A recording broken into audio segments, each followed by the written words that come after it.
Today we got an opportunity to take a closer look at some of the work that's being done on an accelerated basis on the Blue Line. I think, as everybody knows, our administration is currently implementing an $8 billion plan to invest in a faster, safer, and more reliable MBTA, ultimately replacing 400 red and orange line cars, modernizing stations, and upgrading track, signals, and other key infrastructure across the system. Last year, the T executed on a plan to expedite several infrastructure projects across the red, orange, and green lines to help deliver better service to customers. That work resulted in the MBTA delivering those projects about 2 years faster than they would have originally been delivered using traditional processes.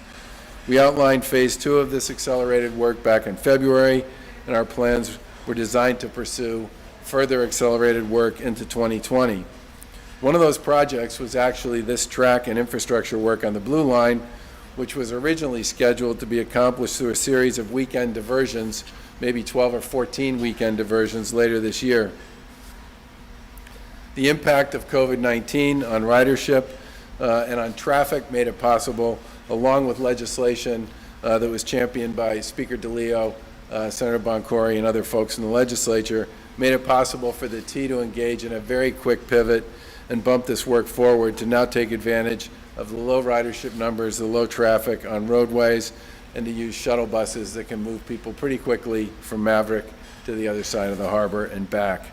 This 14-day diversion is taking place between Bowdoin and Airport stations, began on Monday, May 18th, and is scheduled to wrap up on Sunday, May 31st.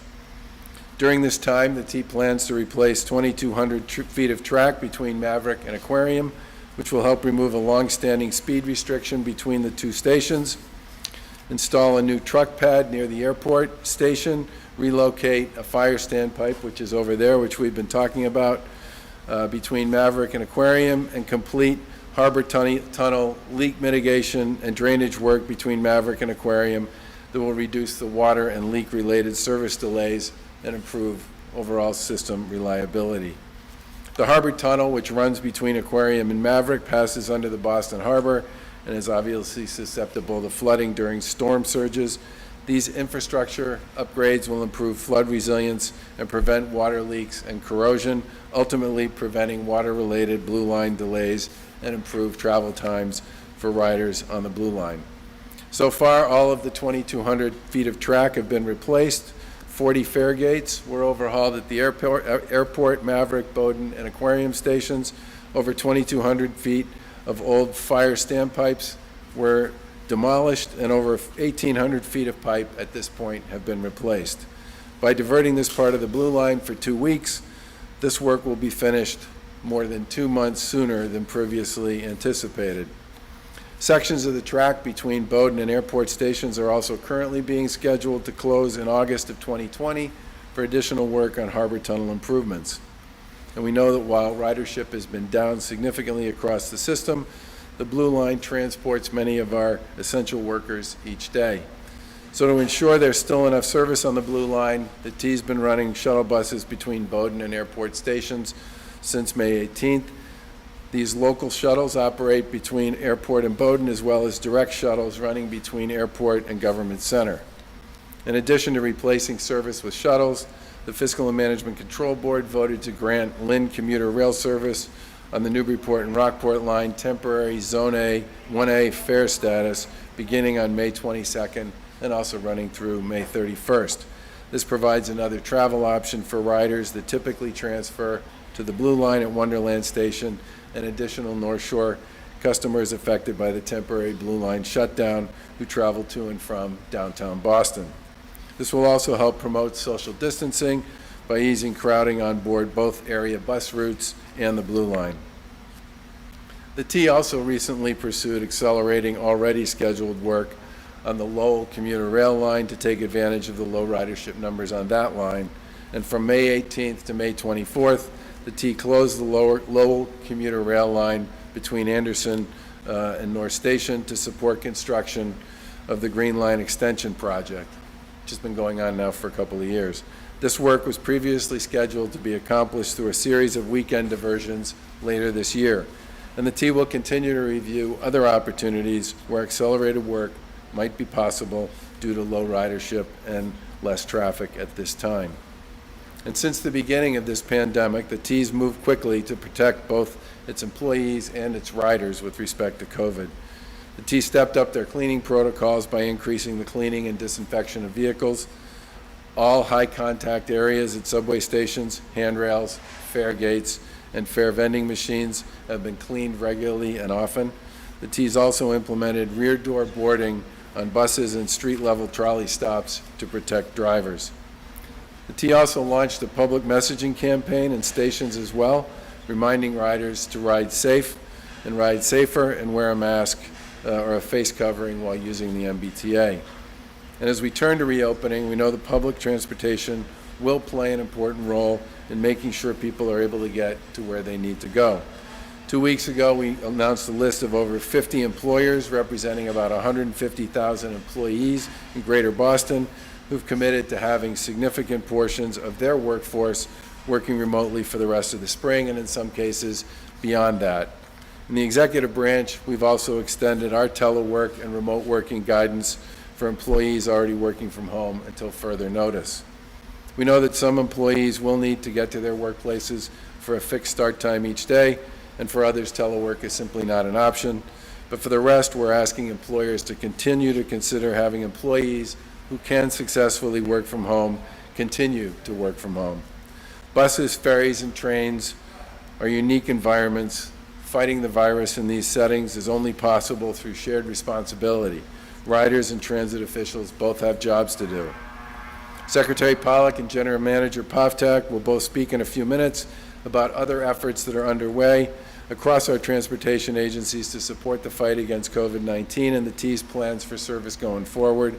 But before I talk about that, I would like to recognize the men and women of the T for their work during this very difficult time. The T's continued to run every single day throughout COVID-19 and the outbreak that began back in March. And the conductors, drivers, engineers, and maintenance workers have continued to show up each and every day. Providing public transportation is an essential service, and they have all helped support the movement of other essential workers across the Commonwealth who, like many who are here today, are leaving their homes and families while we're asking most folks to stay home. We're extremely grateful for everything that our essential transportation workers have done to keep the T running throughout this very difficult time in this pandemic. The one other thing I want to say, and I notice that every time I come to one of these extended stay work sites, is how obvious it should be what a difference it makes when you can buy yourself a significant amount of time on a particular location to pursue a big project. I mean, as you just look around at all of the gear and the raw material that is sitting here and can continue to sit here and has been sitting here since May 18th, imagine trying to do this where you literally had to do it at night, where you would bring a bunch of this stuff in from either Maverick or Aquarium or airport, depending upon where you could actually get it in.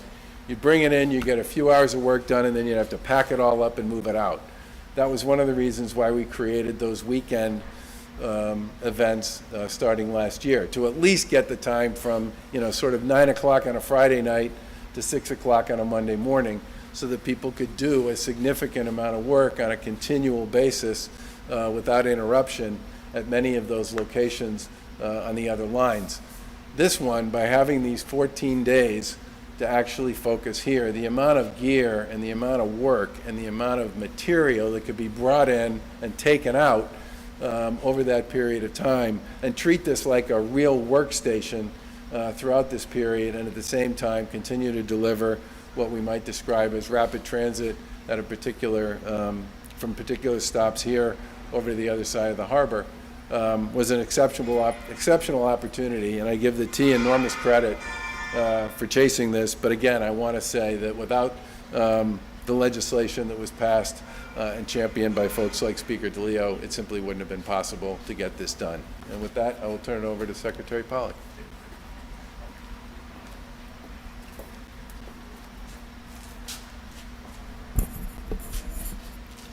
Good day, everyone.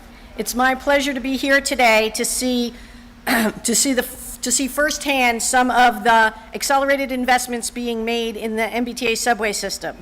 Strengthening the Commonwealth's transportation system in ways that increase safety and reliability has been and will continue to be a key focus of the Baker-Polito administration.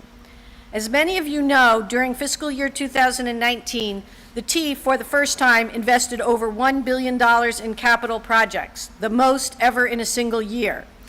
Due to the COVID-19 pandemic, some people might think the T will not be able to do as much in fiscal 20, which ends at the end of June. In fact, the MBTA expects to exceed its spending goal of $1.4 billion this fiscal year, which would represent a massive increase over fiscal 2019 and more than doubling the amount invested in maintenance and modernization from less than 5 years ago. Closing parts of the T to accelerate repairs and modernization, as is happening here on the Blue Line, is something the T had already been planning for 2020 and will be happening later in this summer on the Green Line as well as planned.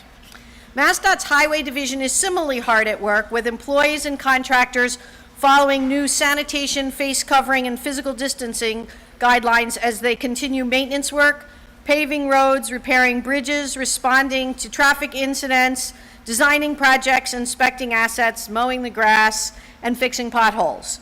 While work practices have changed, the hard work being done by the men and women of the MBTA and MassDOT has not. Now, life as we know it has changed in many ways, but what hasn't changed is the need for a good transportation system that functions well, one that is safe, reliable, resilient, sustainable, and equitable.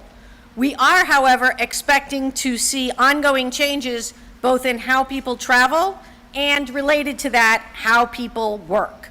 And those changes will necessarily change the work of MassDOT and the MBTA.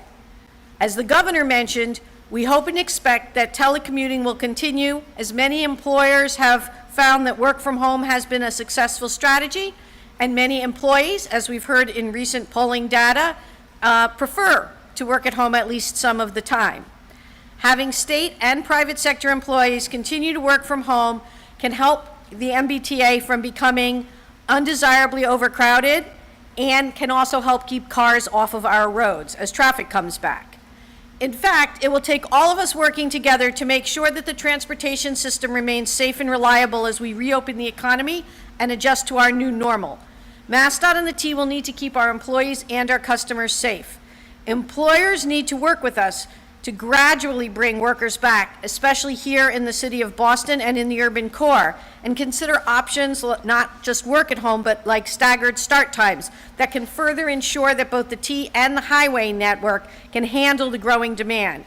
Cities and towns can work with each other and with us to ensure that there are safe spaces for everyone, whether they are driving, bicycling, walking, or using the T, including more lanes for MBTA buses. Drivers need to consider traveling at off-peak times and need to fight the urge to speed while the roads remain relatively wide open. MBTA passengers need to do their part by covering their faces and practicing social distancing. And everyone needs to stay home if they're feeling sick.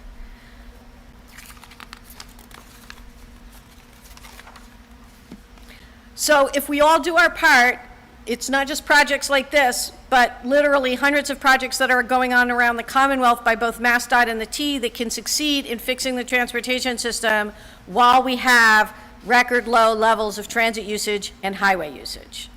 And in closing, I want to note that the work you see today on the Blue Line is a good example of how the MBTA and MassDOT have been collaborating on ways to accelerate maintenance and modernization work and speed MBTA buses on their way. Another example is the bus lanes we've created to shuttle the buses that are replacing the Green Line north of the Charles River while work on the Green Line extension proceeds. This summer we'll be installing equipment on the State Police ramp in South Boston to allow Silver Line buses to enter the tunnel.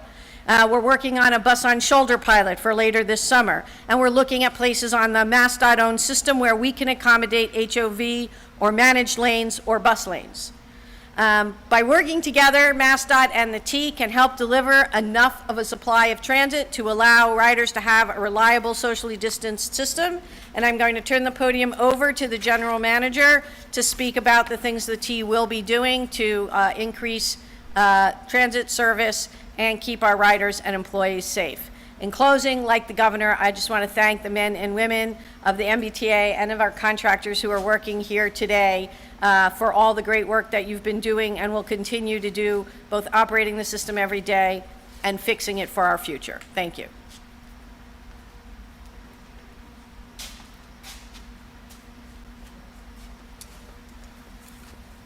On behalf of everyone at the MBTA, I want to express my appreciation to Governor Baker, Secretary Pollack, Speaker DeLeo, Chairman Boncory, and Councilor Edwards for joining us here today.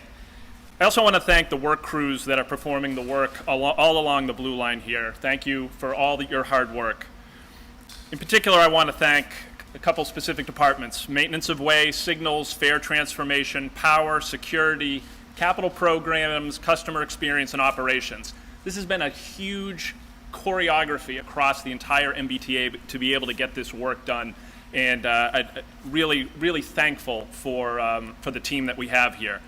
We're about halfway through the 14-day Blue Line shutdown, and we've made great progress. When we're done, work crews will have replaced Blue Line track that will allow us to remove a long-standing speed restriction between Maverick and Aquarium, which will bring a quicker, more reliable commute to Blue Line riders. We're also improving reliability through repair work within the tunnel to reduce water-related service delays. We've installed a new truck pad near airport, which allows us to get supplies in more easily. And we're performing station improvements, such as replacing signage in certain areas, replacing the tactile edging, which you can see over there, and also overhauling fare gates. This work is part of the T's $8 billion Building a Better T program to make upgrades and improvements at a faster pace. So by accomplishing this Blue Line work during these 14 days, we've completed the work over 2 months sooner than we'd previously planned. We're also doing the work now because of the reduced transit ridership we're seeing across the system as a result of the pandemic, as well as the resulting lower traffic on roadways that allow us to operate the shuttles more efficiently. Right now, ridership within the system is a fraction of what we see during a typical day in May. And we do recognize that increasingly riders will come back as we move through phase 1 of the Commonwealth's reopening plan. We're dedicated to providing essential service to meet the needs of these riders through a phased approach that tracks with the phases within the Commonwealth's broader reopening plan. During phase 1, we will continue to offer the modified service schedule that we have been, which in most cases is about 60% of our regular schedule. We'll also be promoting our Ride Safer campaign to promote social distancing, emphasizing the use of face coverings, and continuing to provide a ramped-up cleaning, disinfection, and decontamination campaign across our vehicles and our facilities. We've also made tremendous progress in supplying personal protective equipment to our employees, and we will continue to do so. Our staff will be monitoring ridership levels and rider behavior during phase 1 and during all the following phases in order to make targeted adjustments where needed and where feasible. The new normal for the T will very much be dictated by crowding thresholds, and we will continue to monitor this data closely. During phase 2, service levels across all modes will increase. For instance, on the Blue Line, we will return to a regular service level, we will reintroduce limited ferry service, and we will increase the levels of service on commuter rail as well as on bus. We'll also continue to advance the Ride Safer information campaign for our customers. As we go through phase 1, I want to close with another reminder to riders that face coverings are required while using the MBTA system, including onboard shuttle buses. I want to thank our riders for doing the right thing and wearing these face coverings to protect themselves, their families, and the families and loved ones of our employees. We at the MBTA very much appreciate the understanding of our riders and the public as we continue to work to provide transportation for those who need it. Thank you again for joining us today, and I will now hand it back to Governor Baker.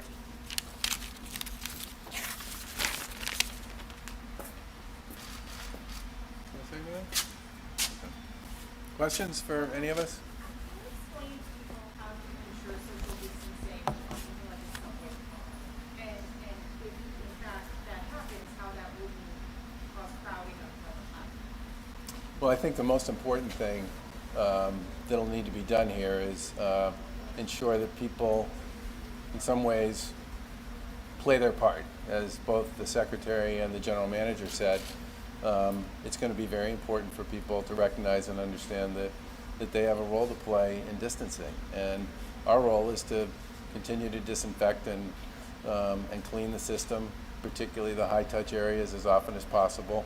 A lot of signage and messaging, I'm sure, will be part of this as well, and to do what we need to do to make sure people understand what's expected of them. Will there be seats roped off or X's on any seats, that kind of thing?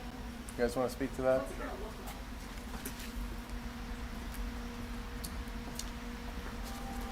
What we introduced last week was the concept of crowding thresholds, which we will be tracking. What we've done is taken a standard that is based on the World Health Organization standard for distance between folks on a vehicle, and we've put in place a crowding threshold where we will track according to that crowding threshold. Our old service delivery policy used to consider a bus with 58 people on it to be crowded. We will now consider a bus with 20 people on it to be crowded. We will track that. We will, to the extent feasible, we will attempt to provide additional service where we can. We're also working to spread out demand. As both the governor and the secretary talked about, we are working with employers to attempt to spread out demand so that we can serve people in a way that will permit social distancing where feasible, and again, also requiring face coverings in situations where it may not be. But is there anyone in real time who's gonna enforce this? I mean, if there is a crowded subway car and a crowded bus, is there anyone who's gonna say, okay, folks, we can't let any more people on, or how does that work? Right now, what we're attempting to do is provide as much supply as possible and spread out the demand. I don't consider it feasible to do that, particularly on the rail system. We are exploring ways that we can communicate with our riders with information about levels of crowding or periods where there are crowding, so folks who do have the opportunity to take a ride at a different time or to use a different mode have the ability to take advantage of that.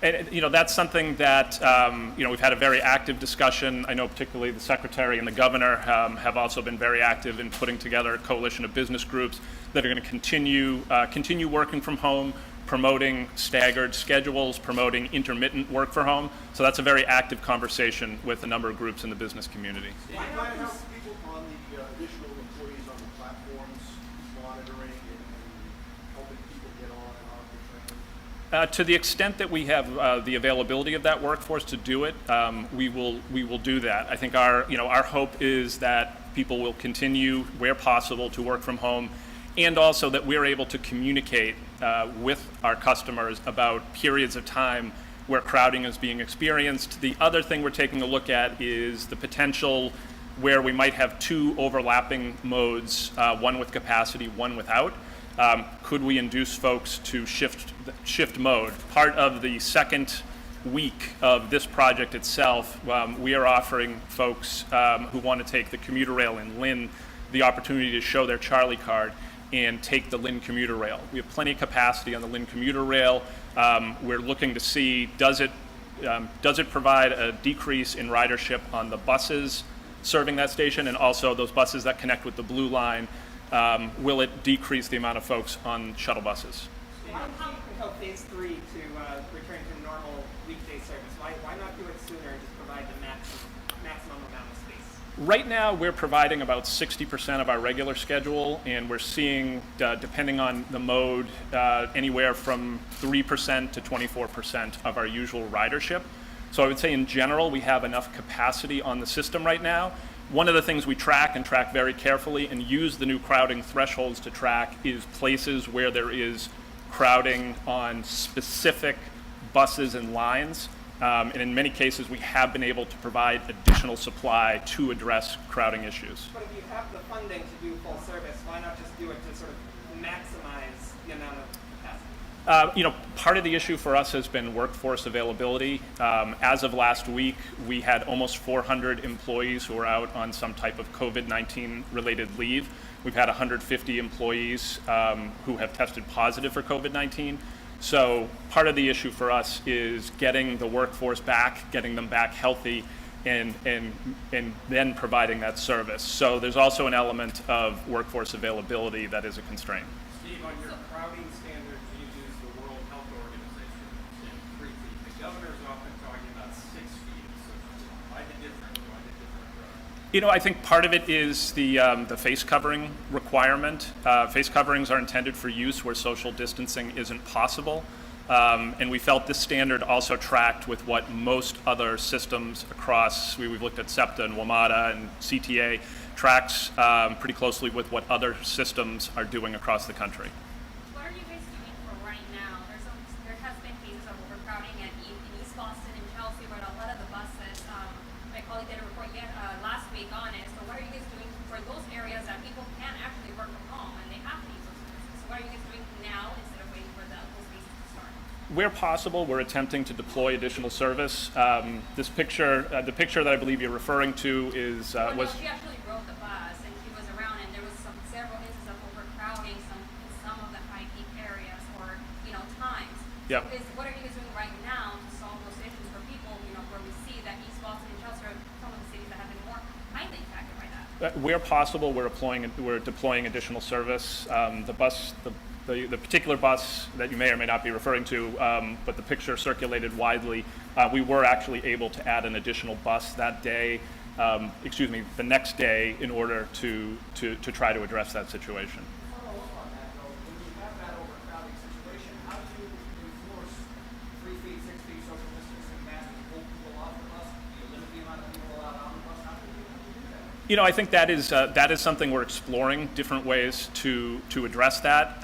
One of our concerns around sort of that enforcement regime that you talked about is some really important equity issues in terms of how do you determine who gets pulled off a bus or doesn't get pulled off a bus.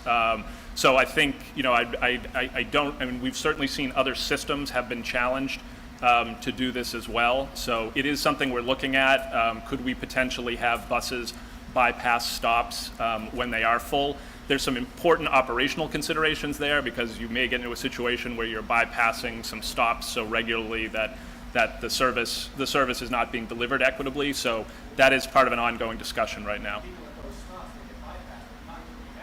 I agree with you. Last question. Governor, I have a question about schools reopening. We heard from Jeff Riley yesterday. Do you think it's safe for schools to reopen in the fall? Is there a safe way to do it for both the teachers and the students? So, first of all, there are schools all over the world that are open, okay? And while I certainly think a lot of those school systems and school districts and countries have done some pretty clever and imaginative things, I certainly believe we have the ability here to do imaginative and creative things that are safe for kids and faculty and administrators as well. I think the goal at this point, Commissioner Riley has a fairly large team that he's put together that represents a lot of points of view to start working through this issue. But I feel terrible, and I know almost everybody does, about how much school our kids lost as a result of this pandemic. And I think we all believe that it's critically important that we do all we can to make sure they don't lose another half year, or God forbid, longer than that. This is an especially important issue, to get back to the issue you raised, Steve, about equity. And I said this when we talked about this during the original decision to make the decision to close schools for the rest of the year. There are a lot of kids for whom school is a really important part of their life for reasons that go way beyond academics. And I think we really need to work hard to make sure we come up with a workable plan. Yeah.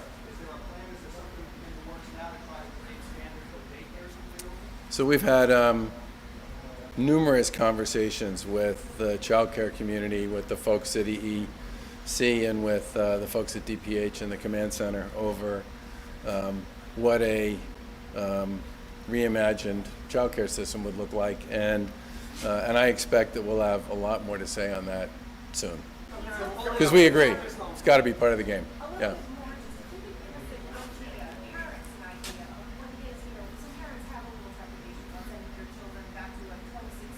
Yep. I mean, can you give people an idea of what it might look like?